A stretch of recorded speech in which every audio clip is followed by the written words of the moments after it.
Cái chuyện hôm nọ em bảo chị đi làm việc cho em đấy, chị suy nghĩ thế nào rồi? Cũng không cần phải suy nghĩ nhiều đâu, tại vì em thấy công việc đấy khá là phù hợp với chị. Chị đi làm cho em thì em sẽ sắp xếp những công việc nào nhẹ nhàng và phù hợp nhất cho chị thôi ạ. Con đi mẹ cũng chẳng dám cấm con đâu, con cũng đi cuộc kiếm tiền, đi kiếm tiền.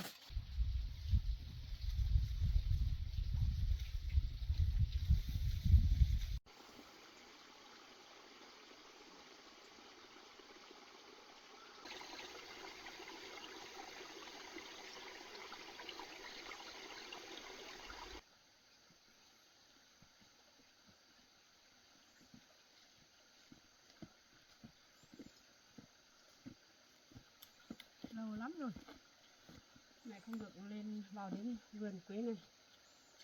Thì đến đây chắc nhận không muốn ra đấy, rộng lắm rồi.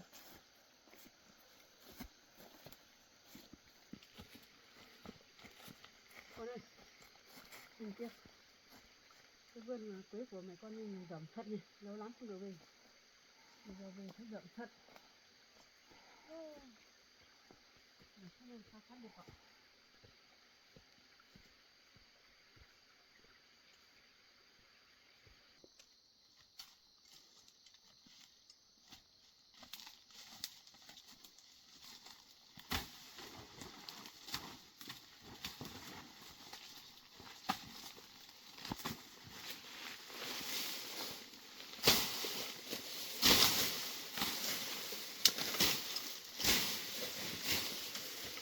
Rộng thật này con này.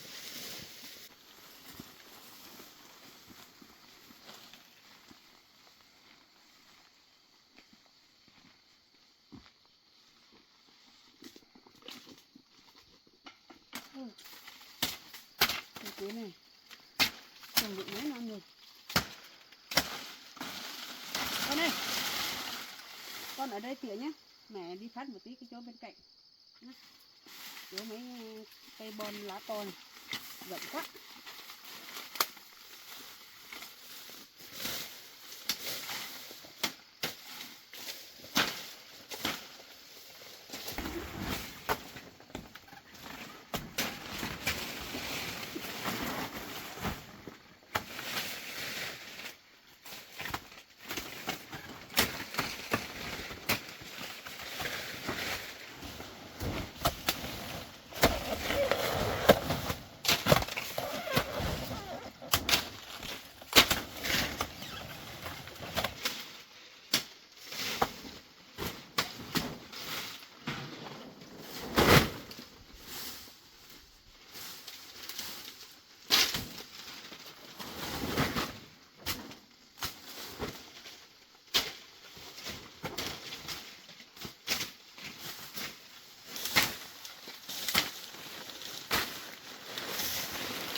quế này chắc mẹ con phát lần này chắc mẹ con chỉ chờ để khi nào to mình bán mình chờ đợi tiền thôi nhỉ. Bây giờ mình phát lần này chắc cũng không trúng phát mấy rồi, vì cây to nó che cây cọ nó không lên được mấy rồi, không mỏng được mấy rồi. Lần này phát dễ rồi, không trúng phát vất mấy rồi.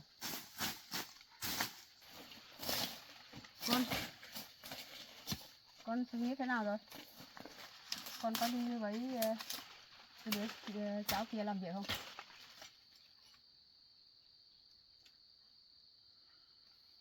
Con còn đang nghĩ à? Mẹ cứ hỏi vậy thôi. Đấy là tùy con thôi. Mẹ không ép con đâu. Vì con đi làm được thì đi. Con đi mẹ cũng chẳng dám cấm con đâu. Vì con đi cũng đi cuộc kiếm tiền mà. Không đi kiếm tiền.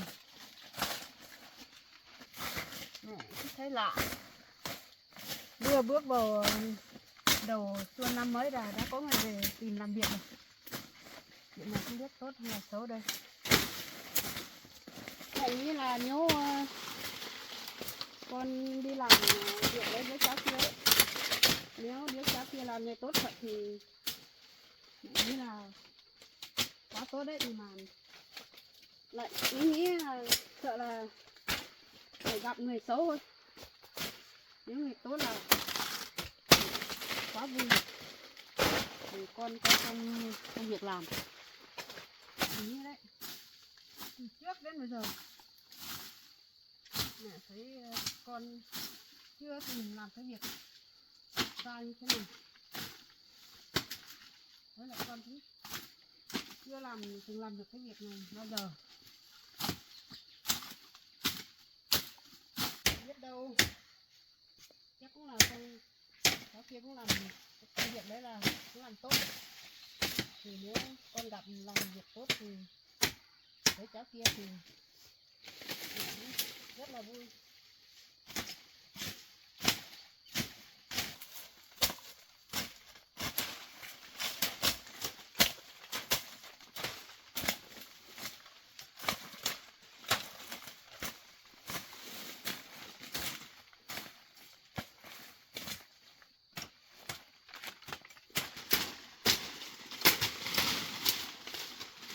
Con ơi, con mai con ở nhà nhé. Mẹ đi nhà bác ngày xưa ấy, anh em của bố cháu ấy, gọi bằng bác họ thôi. Mẹ đi thăm một tí, vì ngày xưa ấy thì nó tốt, nó đủ với mẹ lắm. Bây giờ bác ấy cũng già rồi. Mẹ đi thăm 1-2 hôm mẹ lại về. Con ở nhà con không phải đi làm việc xa đâu, chỉ ở nhà thái chuối nuôi vịt thôi nhá. Mẹ đi 1-2 hôm mẹ lại về.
vẫn còn có quả đấy nhỉ.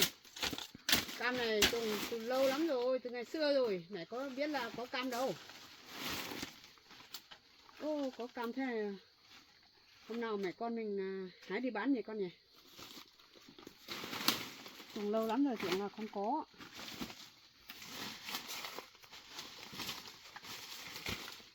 Con đây. Có nhiều thế, hôm nào mẹ con mình về hái đi bán. Mẹ không ngờ là chỗ này trồng lại trồng lâu lắm rồi. Nó không có cam nhiều thế.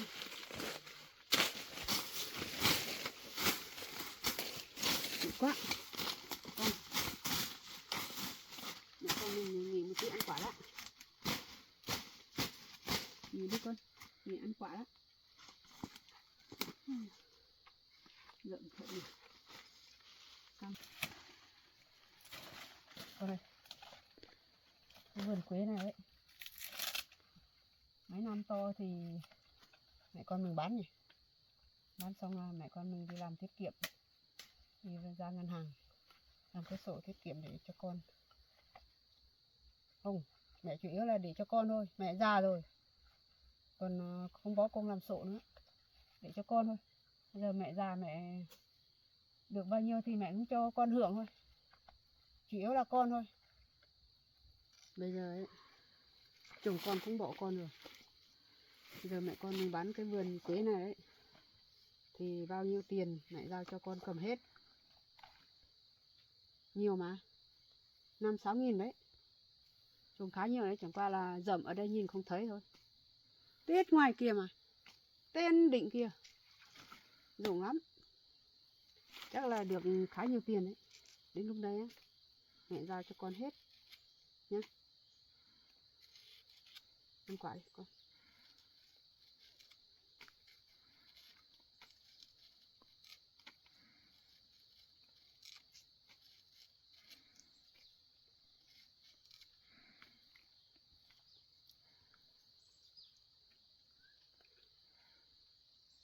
Ngọt nhỉ. Ngọt thế này đi bán chắc họ thích mua lắm đấy.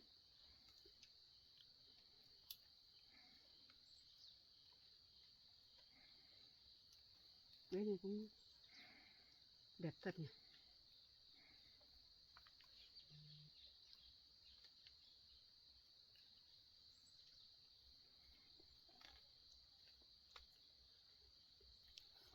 Ăn xong mẹ con mình tiếp tục phát tiếp. Phát một lúc xong mẹ con mình đi về.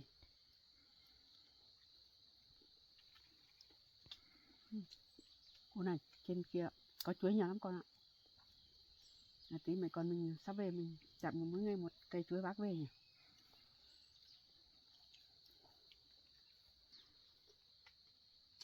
Đi phát thôi nhỉ. Phát xong chắc chiều mẹ đi á. Đi cùng xe các bạn này. Có nhiều bạn của mẹ, nhiều người đi lắm. Đi. Phát tiếp đi, để đây. Phát xong lưới này.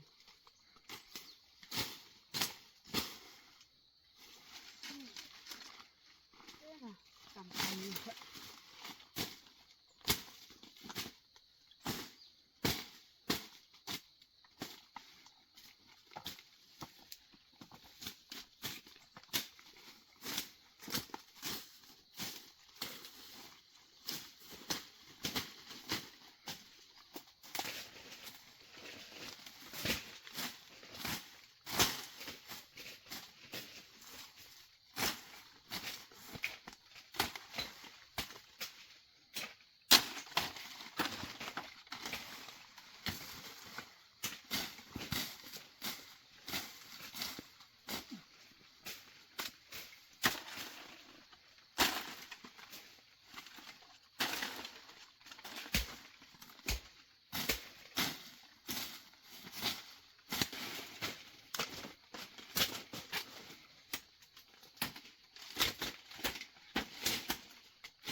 Con ơi, con đến đây thôi, về thôi.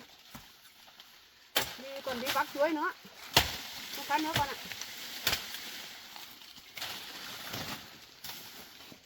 Về đi con ơi. Xuống dưới kia chặn nhé, một cây chuối nó bé bác về.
Đi chưa con?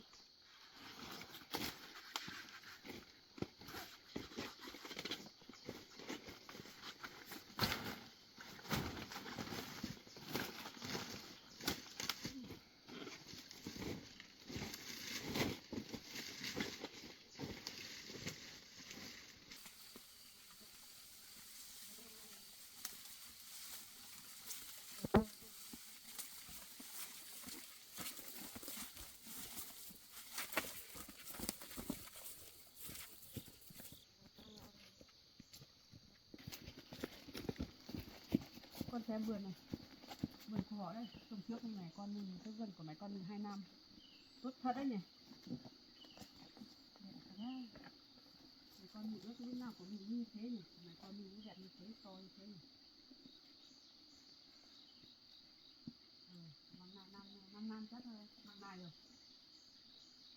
Mẹ con mình ít người quá, không phát được cỏ nhiều, cho nó rộng quá, có được quăng họ thôi, nó cây nó lớn nhanh.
20 cân em nhá. Chị mua giá 20.000 một cân. Em để xuống đây chị.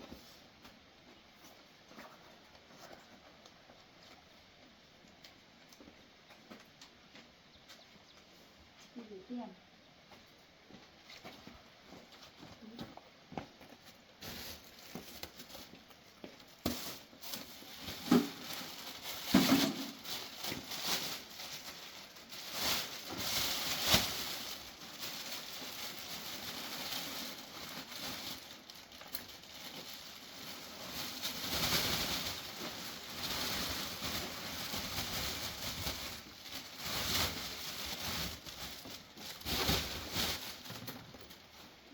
Em về nhá.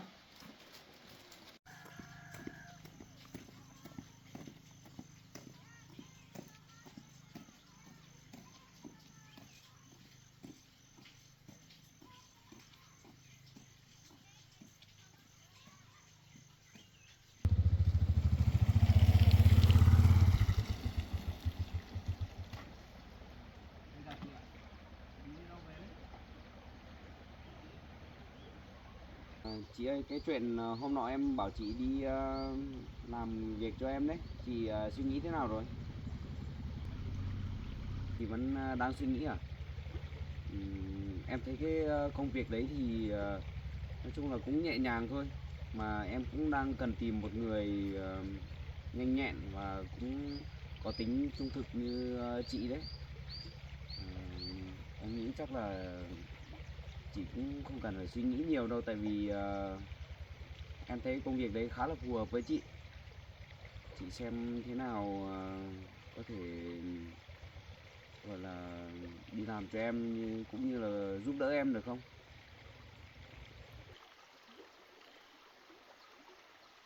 À, chị bảo là để chị suy nghĩ thêm vài hôm nữa thì chị có gì báo em à? Vậy thì chị cứ suy nghĩ đi. Rồi nếu mà quyết định đi làm cho em thì chị cứ bảo em sẽ sắp xếp công việc nhẹ nhàng cho chị. Cái việc đấy thì cũng không có gì khó khăn đâu chị ạ. Chị đi làm cho em thì em sẽ sắp xếp những công việc nào nhẹ nhàng và phù hợp nhất cho chị thôi ạ. Chị xem cứ suy nghĩ lại đi nhé. Mà hôm nay chị đi đâu vậy?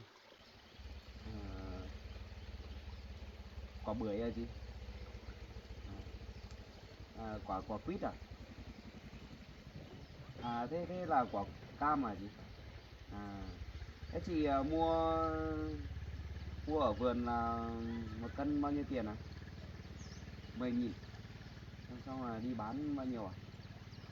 20. Thế là lãi một cân lãi 10.000. Nay chị đi lấy được bao nhiêu cân hả chị? 20 cân. Thế thế là được lãi 200.000 rồi. Chúc mừng chị nhé. Ờ, nếu có bác đi cùng nữa thì hai mẹ con lấy mỗi người được 20 cân là đi bán được 400.000 rồi. Chị đi hái cam có xa không hả chị? Đi tít vườn ở tận trên đồi hả chị? Thế thế cũng vất vả phết đấy nhỉ. Mà hôm nay trời mưa đường chắc là trơn khó đi lắm đấy. Về bán được 200.000 là cũng đạt ngày công rồi. Thế bây giờ chị còn đi đâu không ạ? Hay là chị về nhà? Chị về nhà luôn à? Thế thì đoạn đường ở đây về cũng khá xa mới tới nhà chị. Hay là để em chở chị về một đoạn? Không sao đâu mà chị. Em đưa chị về một tí là được. Chứ chị đi bộ về thì cũng còn lâu mới tới nhà. Vâng. Nếu thế thì chị cứ về nhé. Còn cái chuyện đi làm cho em thì chị cứ suy nghĩ kỹ lại xem thế nào thì báo em nhé. Chị xem thế nào, cố gắng sắp xếp công việc của chị xong rồi đi làm giúp em nhé. Vâng. Chị về nhé.